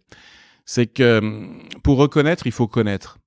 Et moi, je m'étais attaché, et ça, c'était plutôt un conseil que j'avais suivi de quelqu'un d'ancien, mais c'était que j'ai enseigné très tôt, très vite, très jeune. J'ai existé en différents mondes. C'était pas un accélérateur forcément de carrière, ni dans un labo de recherche, ni dans une boîte privée, mais cette double allégeance, cette volonté farouche d'essayer de cultiver différents types de regards en fonction des gens qui sont avec toi, ça a été ensuite pour moi quelque chose d'assez naturel, quoi. Tu vois, comme ouais, ça c'est assez naturel. L'autre chose aussi, c'est que les livres m'ont aidé à d'une certaine manière à me faire appeler, quoi. Comme j'avais été en situation d'écrire des bouquins en même temps que j'étais DRH, ça a facilité le passage. Voilà. Et puis non, mais il y a tellement de facettes que l'on doit vivre pour passer de l'individu à la personne que, à un moment donné aussi, les touches du piano sur lequel on me faisait jouer comme salarié privé étaient trop étroites. Hein. Il y a quand même ça aussi. Hein. Il y a une sorte de fatigue à être soi, quoi. Hein. Une usure même à camper son personnage. Et ça, c'est un piège qu'on peut avoir même dans des sociétés très humaines, petites, très dynamiques, à 10-15 personnes en tribu, et que l'on peut ressentir. Donc c'est toujours cette invitation à arpenter différents mondes qui vont t'amener en fait à cultiver différents types de compétences. Puis bon, moi j'ai eu la chance de vivre avec ce statut de salarié privé, une ascension sociale, si tu veux, qui était déjà pour moi une réponse peut-être à ce que certaines personnes vont chercher plus tard, quoi. Voilà, c'était déjà formidable pour moi d'être projeté comme ça dans d'autres univers. Tu vois. T'en avais besoin de cette ascension sociale pour faire autre chose après ? Je l'ai toujours su en fait. J'évoquais tout à l'heure mon papa qui avait été mis de côté à 54 ans et 5 mois de mémoire. C'est rude quand même, parce qu'ensuite il a jamais retrouvé de travail, si tu veux, depuis 3 semaines consécutives. Donc là, la loyauté, pour moi, les promesses du modèle, elles ont été toujours un peu en point de suspension. Hein. Et on est nombreux comme ça. Donc il convient de nous mobiliser différemment. Voilà. Peut-être l'archipel. Et donc du coup, puis après, ce qui est merveilleux quand tu écris un livre, c'est que tu as des personnes qui viennent à ta rencontre, ou quand tu fais des conférences, c'est le cas, vous me donnez cette chance, elles t'ont entendu, il y a quelque chose qui a vibré, et puis ensuite on fait lien, quoi. On est dans... Notre société doit être une société du métier à métisser. Pas à tisser, à métisser. Et tu ne peux métisser que si véritablement tu acceptes de faire cette expérience de l'altérité. Voilà. Et donc ça, c'est formidable. Bon, c'est une condition même, je pourrais le dire comme ça, c'est une condition de l'étranger. C'est-à-dire, en permanence intérieurement, à accepter qu'il y ait des écarts, des tiraillements, des dissonances, et qu'il y a un jeu dynamique entre ce que je revendique subjectivement, ce que je veux être aux yeux du monde, et ce que la société m'accorde.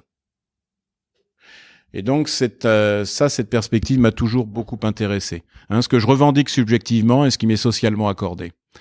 Et là-dessus, on comprend bien pourquoi cette image du talent fait écho pour moi, par opposition à ceux qui le mettent en cage, et à ceux qui chassent en meute pour l'écarter. Et puis tout à l'heure, tu évoquais un point très important pour moi, la lutte contre les discriminations. Quelqu'un qui n'a pas la bonne adresse sur un CV, quelqu'un qui n'a pas la bonne couleur de peau dans un collectif, quelqu'un qui est minoritaire dans le majoritaire, tout simplement. Comment on élargit en fait ces possibilités?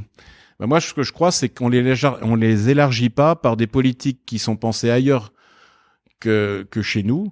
Et là, je vais fustiger ce que j'appelle la gestion de la diversité. Des quotas qu'on imposerait, dans lesquels, notamment sur l'origine, on aurait une répartition comme ça statistique avec des indicateurs, des tableaux de bord, des critères de mesure, et on voudrait d'une certaine manière bâtir l'équité à partir de découpage de notre population.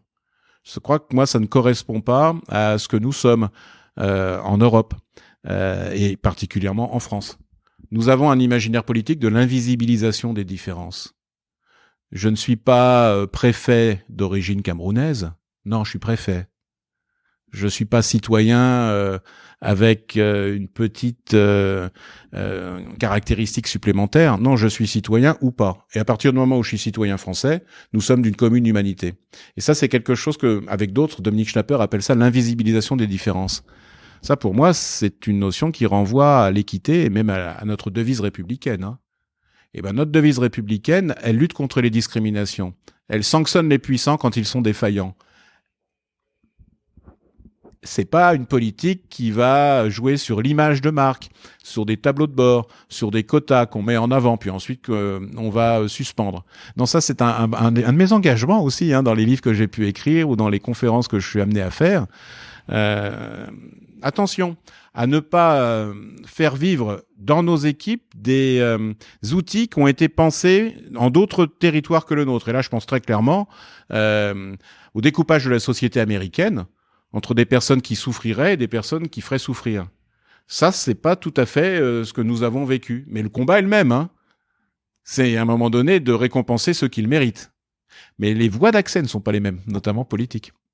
Ça, et puis quand tu parles diversité et discrimination, si tu mets un quota, on veut la moitié de femmes dans le CODIR, tu respectes ça, mais en fait que tout est fait pour que les femmes se comportent comme des hommes, entre guillemets, et où que la féminité, et qui existe aussi dans l'homme, ne soit jamais écoutée, ne puisse pas s'exprimer, en fait, ça sert à quoi ? Parce que tu ne bénéficies pas de la diversité, et puis tu vois, tu crées plus de souffrance en faisant ça, très certainement. Oui. Ah oui, là, moi, je crois en la nécessité de quotas en 3 points. Quotas sur les âges,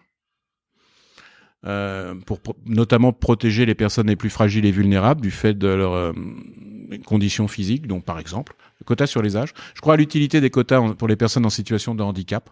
Je crois qu'on a intérêt à favoriser une contrainte qui habilite et qui fait prendre conscience, donc je le défends.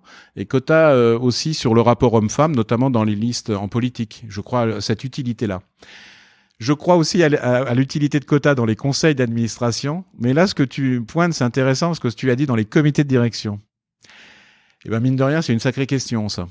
Parce que qu'est-ce qui va à un moment donné faire que le système prenne conscience qu'il est temps que l'on change nos règles de cooptation pour cesser de faire rentrer dans un comité de direction ou dans un club de pensée des gens qui systématiquement vont réussir car ils nous ressemblent et dès la première heure, ils vont partager nos codes.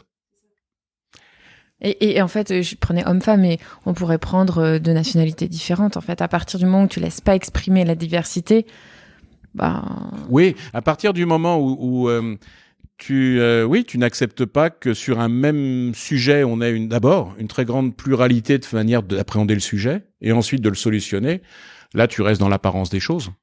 Ben, ça renverrait peut-être un point de liaison possible. C'est la belle figure de Billy Elliot. Vous vous souvenez de ce jeune garçon là qui est dans les rues d'une ville en Angleterre dans les années Thatcher. Son père est mineur. Et puis quand il marche dans la rue, en fait, il a une aisance. Il marche, mais il te donne l'impression de danser. Il est donc dans cette excellence du corps. Il est différent aux yeux des autres et il est généreux. Il a les 3 caractéristiques du talent. Qui transforme la vie de Billy Elliot ? C'est pas son papa. Hein. Son père, il a une posture monoculturelle. Il veut que son fils marche dans sa trace. C'est un homme très bien, mais il n'a pas la capacité à vouloir. C'est la professeure de danse. La professeure de danse, elle va voir, et là c'est une femme ressource pour le père de Billy Elliot. Elle va voir le père de Billy, elle lui dit « Votre fils a quelque chose, monsieur, que les autres n'ont pas. » Ce serait dommage, en fait, de ne pas le laisser s'envoler. À la fin du film, c'est merveilleux parce que Billy réinvente son parcours. On a réussi à inverser le stigmate. C'est une façon de répondre. Hein. Si tu veux transformer la vie de quelqu'un, permets-lui une rencontre que cette personne n'aurait pas pu faire seule. C'est élargir son archipel relationnel. Je crois beaucoup à ça. Si tu veux transformer la vie de quelqu'un, prends des temps volontairement pour co-construire son parcours de vie à l'aune de ton propre parcours. Il y a un déficit incroyable d'orientation, ces temps authentiques dans lesquels on converse avec quelqu'un de différent. Et là, on n'aura pas besoin de chiffrage. Si on pratique cette politique de l'intelligence de la relation, et qu'on a la volonté de la mettre en œuvre, qui est une authentique politique de gestion des ressources humaines, du coup, ça fait vraiment écho avec tout ce qu'on se dit. À ce moment-là, il y a des modèles positifs qu'on donne la possibilité de voir, de rencontrer. Il y a des gens d'une autre condition sociale. On a abattu les murs et on peut vraiment les rencontrer. Et à ce moment-là, on va pouvoir en fait passer, en quelque sorte, de l'obligation qui contraint à la perspective qui est ce que j'appelle d'environnement apprenant, c'est-à-dire de personnes qui grandissent, comme le petit Billy Elliot dans le film. Je crois à ça, moi. Et ça m'amène aussi à donner une caractéristique supplémentaire d'un bon DRH. Un bon DRH, c'est quelqu'un qui, au début, va contraindre des habitudes et aller à la rencontre de personnes en dehors de notre entreprise qui ne nous ressemblent vraiment pas. Pour des jeunes du monde de la cosmétique, à Levallois ou dans le 8e arrondissement de Paris, dans un premier temps, les contraindre à aller à la Maison des Jeunes et de la Culture de Montreuil ou de Bagnolet. Il y a 20 ou 30 ans, quand là, on est vraiment dans une sorte de contrainte physique. Et ils prennent le métro, en plus. C'était ce que je leur demandais. Ça paraît dingue, hein. Ça paraît dingue, hein. Et ils prennent le métro et on allait là-bas. Eh bien, sur place, ils avaient l'opportunité, c'était pas facile, hein, d'avoir des personnes qui leur révélaient tout simplement des talents cachés. C'est ça qui me semble important, hein. Et donc, pour éveiller la conscience de quelqu'un, il s'agit à un moment donné de l'amener dans un contexte humain ou social qu'il n'a pas choisi. Il y a quelque chose d'assez volontariste, hein, dans mon approche, hein. C'est-à-dire que tu l'amènes à se confronter à un autre milieu social et il ne l'aurait pas fait seul. Et moi, je me le dis ça aussi très souvent. Quand tout à l'heure, tu évoquais ces gens si proches que parfois on ne sait plus regarder. Ça fait écho aussi à ça. Il y a quoi d'autre, Philippe, dans ta boîte à outils? Tu nous as donné plein de choses. Ah bah, j'étais sensible à ce que l'homme et la femme ressources, oui. L'homme et la femme ressources... si on allait plus loin, l'homme et la femme ressources, ça renvoie en fait à cette nécessité pour chacun d'entre nous d'identifier les réseaux sur lesquels on appuie son pouvoir. Pour le bien des autres, hein. Et donc, l'homme et la femme ressources, ce sont des gens qui viennent à toi. Mais quand il s'agit d'être dans la difficulté du management, un accident qui survient, une compétence aussi, ou une absence de compétence que tu pointes chez quelqu'un, c'est un acte difficile. À ce moment-là, on pourrait identifier vos femmes et vos hommes relais. Ce sont des personnes sur qui tu comptes, en cas de coup dur, pour porter tes messages, pas à ta place, mais avec toi. Voilà, et donc ça, ce travail à faire, qu'on va appeler le sociogramme, identifier les réseaux informels sur lesquels tu appuies ton pouvoir, c'est quelque chose que j'invite à faire en général tous les 2 mois, un quart d'heure. Fixer sur le papier, avec des cercles, avec des initiales ou des noms, des personnes que vous avez en tête, mais que l'effort du travail sur le papier vous oblige à fixer. Et ensuite, vous partagez ça avec une personne qui est importante pour vous. Souvent, un dirigeant, c'est quelqu'un qui doit sortir de la solitude et de l'entre-soi par le fait de se mettre en mots. Je crois beaucoup à ça. Et c'est aussi une des grandes forces du DRH. Hein. Créer ces espaces de parole pour que le dirigeant, à un moment donné, exprime ce qu'il a sur le cœur et cette expérience narrative même de sa vie et son parcours. Et le sociogramme fait partie des outils de management, tu m'interroges sur les outils, fait partie des outils de management utiles. Surtout quand tout autour de soi, tout bouge. Hein. La société est plus inquiète, nos équipes sont plus fatiguées et le cap est a priori moins facile à fixer. Hein. Pour te répondre sur l'outil, ça c'est cette perspective du sociogramme. Et puis aussi l'étonnement volontaire, hein, braver même les habitudes culturelles qui sont les nôtres. Je te reviens juste là-dessus. Marcher avec un candidat, c'est bien en recrutement, mais aujourd'hui un dirigeant digne de ce nom, il marche au moment de l'évaluation. C'est-à-dire que les entretiens d'évaluation, j'invite de tout cœur à les faire, pas en un temps sacralisé. On aura de plus en plus autour de nous des gens qui veulent des feedbacks réguliers, avec grande qualité du dirigeant, une attention, une écoute active. Pour moi, un dirigeant, c'est quelqu'un, quand il est avec toi, il est vraiment avec toi. Il y a une qualité de présence. Et donc, évaluer une personne, c'est donner en fait sa chance à différents temps d'évaluation, à des feedbacks réguliers dans lesquels le dirigeant, et c'est sa grandeur, est capable d'être avec toi, pleinement avec toi. Ça, moi, c'est une des grandes différences que je fais entre différents types de dirigeants. Hein. J'ai eu la chance dans ma vie d'en rencontrer beaucoup, et je vais être très positif car j'y crois. J'ai eu la chance dans ma vie de rencontrer des personnes avec une très grande qualité de présence.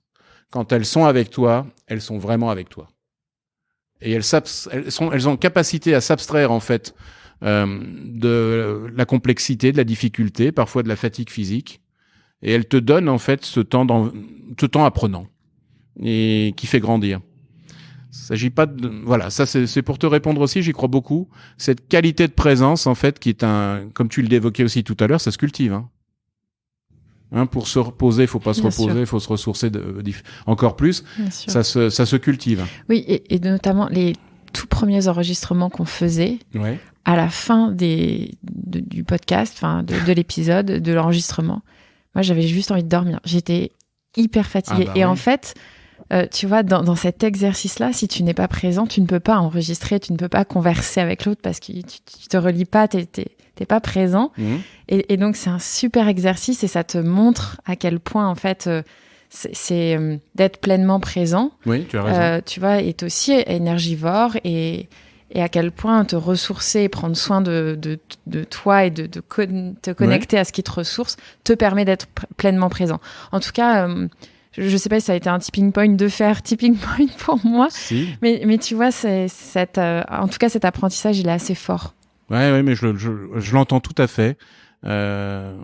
L'expérience d'enseignement, quand tu fais face, comme je le disais tout à l'heure, à un amphi qui t'accueille sans t'accueillir dans tes codes culturels, c'est quand même énergivore. Ouais, aussi.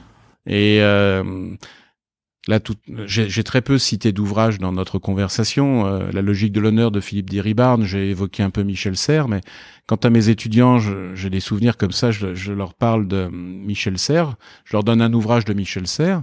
Par exemple, C'était mieux avant, qui est très intéressant, vous avez certainement eu dans les mains. Si je leur dis le livre est sorti en 2014, aujourd'hui, j'ai une main qui se lève et un jeune qui me dit « Philippe, c'est pas 2014, c'est 2016 ». Là, je dois faire très vite la différence entre l'information disponible dans le creux de la main de Petite Poucette et la structuration de la connaissance. Et donc, je dois accepter l'idée, en fait, que ces personnes ne mettent pas en défaut. Elles veulent créer un espace de co-construction. Ça, c'est faire preuve d'un très grand optimisme de combat. Mais cette suspension de jugement, je l'ai en direct, là. Et du coup, je dois être, comme tu le dis, je dois essayer d'être présent. Et je dois essayer de me dire que la personne veut pas, en fait, me coincer dans une perspective classique où quand quelqu'un dispose d'une information rare, elle va l'utiliser pour de mauvaises finalités. Non. On a éveillé chez cette jeunesse une conscience critique et ces personnes ont envie de co-construire une vérité d'ordre supérieur avec des maillons de la chaîne du savoir. Et je fais partie, comme nous faisons partie, des maillons de la chaîne. Et c'est encore, pour moi, cet horizon de l'archipel. On se sait maillon. Et donc, du coup, on donne de son temps et de son attention pour suspendre son jugement, voir comment la personne fonctionne et puis aussi le niveau d'exigence aussi. Car une fois que la personne m'aura dit ça, à ce moment-là, je serai moi-même exigeante avec elle et par rapport à ce que je dirais aussi. Voilà, et ça, c'est quelque chose... c'est une métamorphose. Je voudrais aussi évoquer ça, c'est-à-dire que ça n'a pas de début, ça n'a pas de fin, comme un monde racinaire. C'est plus la perspective de l'enracinement de l'arbre solide, qui est une image très forte de l'Occident. C'est par rapport aux nouvelles générations, par rapport aux enjeux environnementaux, par rapport en fait au renouveau des modèles d'organisation dont on a parlé, par rapport à la protection des talents, qui est jamais facile. Il n'y a pas de début, il n'y a pas de fin. C'est ça qui est formidable, qui renvoie à la finitude de nos existences. Les tipping points, moi, ils sont devant moi. C'est un point aussi important pour moi. C'est-à-dire qu'ils sont perpétuels et c'est une joie de les avoir. T'en as autant devant toi que derrière toi. Ouais, j'espère, parce que là, vous me donnez l'opportunité, c'est formidable, de réfléchir un peu dans le rétroviseur. Mais on voit bien, en fait, que la posture interculturelle, elle nous amène à en avoir, si on est d'accord, devant nous. Parce que c'est la seule manière de construire de construire l'équité, pas l'égalitarisme. Voilà, c'est de donner sa chance à l'équité. Et l'équité est fondée sur la protection de ceux qui ne nous ressemblent pas. Et voilà, et je pense que on le vit au niveau des sociétés, on l'a creusé un peu ensemble sur l'évolution des modèles d'organisation, puis à travers la figure du talent aussi, on l'a évoqué. Et voilà, ce sont des choses qui sont des combats d'une vie, quoi. C'est quoi ta définition du leader, Philippe ? Du leader ? Ouais. Alors, je m'en méfie beaucoup de la définition du leader parce que, tu sais, ma première,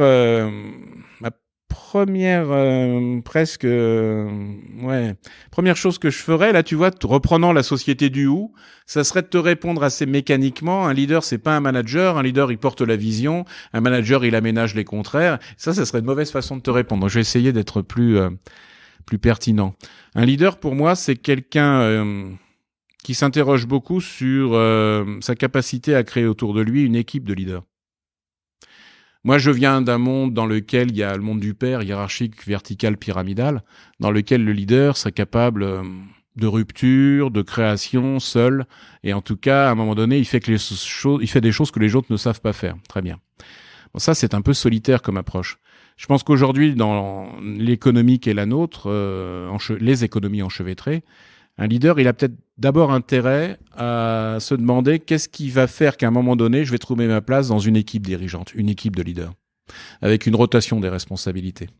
Et alors là, on passe du père au père, PIRS, de la pyramide au réseau, du centre à des centres. On est vraiment, encore une fois, dans cette invitation qui est plus qu'une invitation, c'est une volonté farouche de créer l'archipel. Cette rotation des responsabilités, elle n'est pas du tout naturelle pour un homme comme moi, hein. Et ça nous inviterait à redéfinir même la fonction RH. C'est-à-dire qu'elle est puissante car elle fait partie, en fait, la boîte à outils du RH fait partie de toutes les strates hiérarchiques. Ça, je crois beaucoup à ça. Mais notre expérience fait qu'à un moment donné, on peut donner le petit supplément d'âme du sens du bricolage, quand même. Parce qu'on a l'expérience. Donc, ça voudrait dire que y a, dans ma perspective d'entreprise plus apprenante, il y a un exercice du pouvoir plus collégial. Et puis un leader, c'est quelqu'un qui, seul ou à plusieurs, est capable de définir, pour te répondre, un cap et un cadre. Le cap, c'est en quelques mots forts, quelques expressions fortes, les raisons qui font qu'on vienne chez nous et qui existent peu ou pas dans une autre entreprise. Ça, c'est une question que je pose souvent à des dirigeants. Quelles sont les 5 bonnes raisons de venir dans votre entreprise qui existent peu ou pas chez le concurrent principal? Ça, c'est la capacité du cap. À fixer un cap, c'est l'étoile. Et un leader, c'est quelqu'un qui sait qu'il n'y a pas d'autonomie sans contrainte qui habilite. Il n'y a pas d'expression d'un Billy Elliot sans entraînement tous les jours de sa vie difficile du corps et difficile, exigeant. Ça, c'est le cadre. Le cadre, c'est comment on fait. Et récompenser ceux qui sont capables véritablement d'être plus que différents. Ils sont contributeurs généreux. Voilà, et ça, c'est une manière aussi de vous répondre, de fixer quelque chose peut-être d'important pour la suite. Je crois aux équipes dirigeantes. Je crois aussi, on l'a pas évoqué du tout ou très peu, je crois au dialogue social et je crois à des contre-pouvoirs. Ça, c'est un défi pour des jeunes dirigeants qui innovent. Alors, ça peut s'appeler un homme ou une femme ressource, qui a la liberté de ton pour te faire changer de regard. Très bien. Ça peut s'appeler la liberté de ton d'un talent, qui voit pas du tout le monde comme toi et qui te fait grandir. Il est ressourçant. Mais ça peut aussi s'appeler, dans une organisation qui grandit, réinventer les conditions du dialogue social. Ça, c'est quelque chose qu'on raccroche très très peu à des startups qui réussissent ou à des entreprises qui prospèrent. Comment on réinvente ces contre-pouvoirs et comment on accepte d'institutionnaliser ces lieux d'échange dans lesquels, en fait, on va véritablement inventer ensemble, mais dans la controverse, quelque chose qui est bon pour l'ensemble de notre corps social.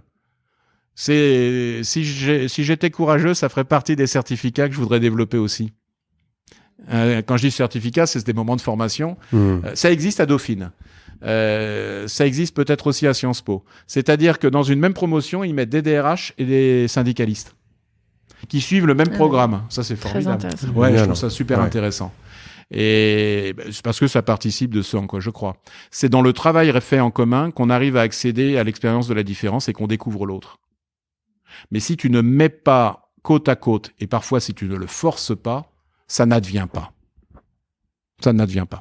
Ouais, et au-delà de l'échange et de la création des conditions de dialogue, tu vois, l'espace, je crois qu'il est très important. Comment tu disposes aussi les gens, où tu t'assois, où tu vas pour discuter. Enfin, tu parlais de marché beaucoup. Tu vois, comment est-ce que tu réinventes ça aussi?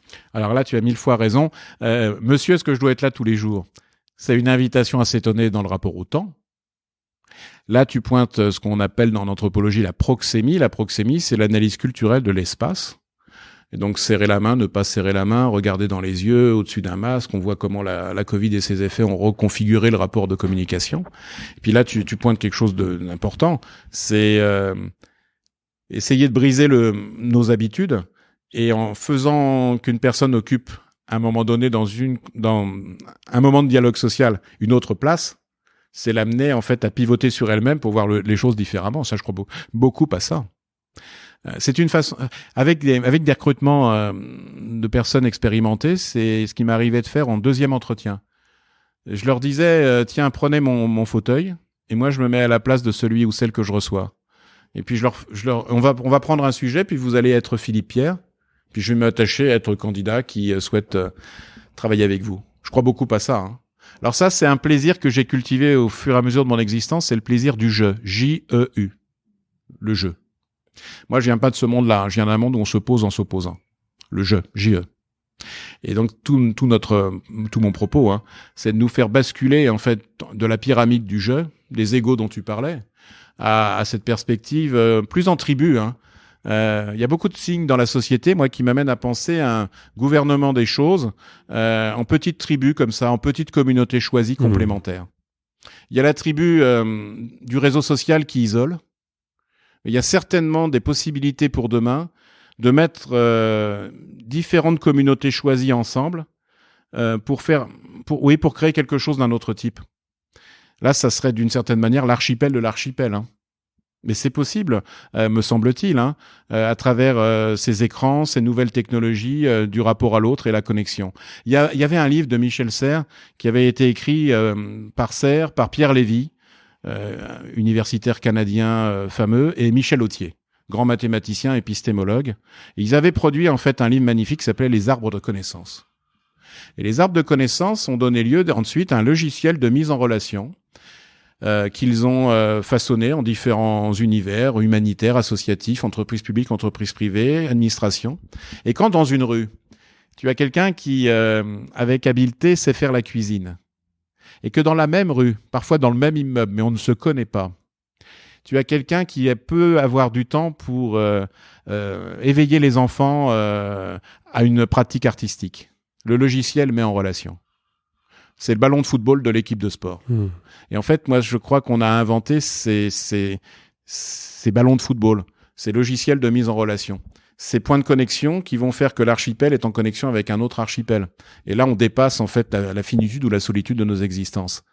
Ça, cette perspective de l'entreprise plus apprenante, cette perspective en fait du lien qu'on fait entre des personnes qui se méconnaissent, ou qui s'ignorent, ou qui ont peur mutuellement, dans un même immeuble, dans un même quartier, dans une même rue, c'est, à mon avis, une magnifique invitation. Hein.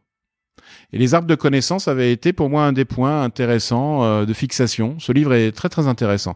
Il a quelques années. Mais encore faut-il faire confiance, parce que si tu mets en relation, mais que finalement, est-ce que j'ai vraiment confiance en cette dame pour garder mon enfant pendant que moi je fais la cuisine? Et donc comme l'autre que je ne connais pas me fait peur, oui, j'y vais pas, alors même que je sais que c'est possible dans mon immeuble. Ouais, c'est très juste. Alors, il y a une première façon de faire confiance, c'est une même appartenance à un collectif. Imaginons que nous soyons porteurs de mêmes croyances religieuses, ça va être un accélérateur de confiance et nos pratiques cultuelles vont accélérer la confiance. Bon, ça, c'est quelque chose, tu vois, d'assez historiquement situé. Le Parti communiste, la cellule du Parti communiste, c'est un espace communautaire dans lequel on milite ensemble, donc on se fait confiance. Et puis, ce qui est intéressant, je pense, c'est dans la société actuelle, on a une montée en puissance d'une confiance qui se fait par économie de la réputation.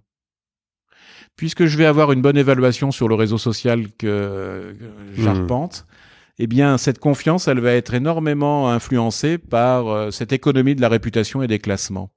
Et là, alors, pour le raccrocher à mon travail, ça, c'est typiquement le 3e et le 4e modèle de tout à l'heure. Hein. La communauté de métier, on se fait confiance entre pairs parce qu'on a vécu des colloques communs, des aventures communes, et on va être classé, on va être voilà. Donc là, la question que tu poses est magnifique. C'est quelles sont les conditions de création de la confiance et de sa perpétuation. Et on passe de la communauté à la société, on passe de la pyramide au réseau de réseaux. Dans le modèle de la loyauté, on se fait confiance parce qu'on a travaillé ensemble. Et tout d'un coup, on a dépassé en fait nos antagonismes parce que le travail en commun m'a amené à te percevoir comme compétent. Et au moment même où je t'ai perçu par le travail comme compétent, j'ouvre la porte à la connaissance de ma vie et de mes tipping points. C'est-à-dire, je vais te dire qu'en fait, je suis pas espagnol, je suis catalan, et que Barcelone, c'est pas Madrid. Et que tu devrais aussi, et ainsi de suite. Là où je suis perçu comme compétent professionnellement, je vais me donner le droit de dire aux yeux du monde, voilà la personne que je suis. C'est ce dont nous souffre notre société. Moi, je pense que tu vas vers l'autre. Tu t'approches, d'abord et avant tout, si tu travailles ensemble. C'est, je crois, une des conditions de création de confiance et d'équité. C'est une des magnifiques perspectives de l'entrepreneur, ça. De donner la possibilité à des personnes de dépasser leurs antagonismes ou leurs peurs, tu citais ça, de leurs peurs, c'est la praxis, c'est le travail ensemble qui permet à un moment donné de dépasser nos peurs mutuelles. Je crois beaucoup à ça. Et je suis de plus en plus réticent à une société qui nous permettrait trop tôt, trop vite de ne pas s'affronter en fait à la réalité, au terrain, à la difficulté d'œuvrer ensemble. De plus en plus, je crois à cette condition structurante du travail qu'on fait en commun. Voilà, c'est quelque chose qui m'anime. Parmi tout ce que tu as écrit, là tu es en train de mettre un point final à oui, un livre, ouvrage, oui. Un ouvrage. Parmi tout ce que tu as écrit, on commence par lequel, si on veut te lire?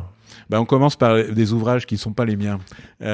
Pour moi, on commence par dans la ligne de notre conversation, Michel Serres, Petite Poussette. Ça, c'est, je pense, quelque chose de magnifique. Mieux comprendre en fait l'impact du digital, des technologies qui nous amènent à cette hyperconnectivité et qui vont faire qu'à un moment donné, le rapport au temps, à l'espace et à l'autorité va être percuté chez nos jeunes ados et comment on travaille avec eux dans la co-construction. Le bouquin d'après, toujours de Michel Serres.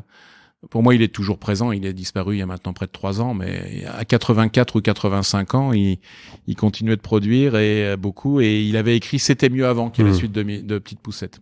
Ça, c'est quelque chose que j'invite les personnes qui sont avec nous là à lire. Sachez en plus que Michel Serres a enregistré en audio-livre je crois, ces deux ouvrages-là.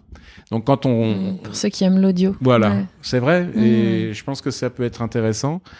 Et puis, je lirai un bouquin de Régis Debray qui m'a beaucoup intéressé et qui s'appelle Civilisation. Et j'aime beaucoup ce penseur. J'aime la manière dont il nous amène à nous désengager des perspectives impérialistes monoculturelles, à trouver notre propre voie par cette controverse, cet esprit exigeant. Voilà. Et puis, si vraiment tu m'invitais à cerner un ouvrage qui est le mien, s'il te plaît. Il y a peut-être le livre qu'on a écrit avec Eval Moutabazi, dont je vous ai parlé, qui s'appelle Pour un management interculturel. De la diversité à la reconnaissance en entreprise. Et on avait eu la chance, en fait, d'avoir cet ouvrage préfacé par Albert Jacquard. Et ça fait partie aussi des belles rencontres.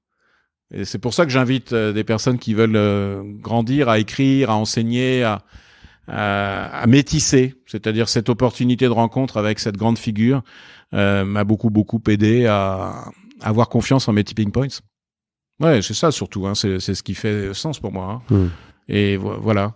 Là, tu vois, vous m'avez amené à citer, un ouvrage. Bon, après, celui avec Michel va être intéressant aussi, là.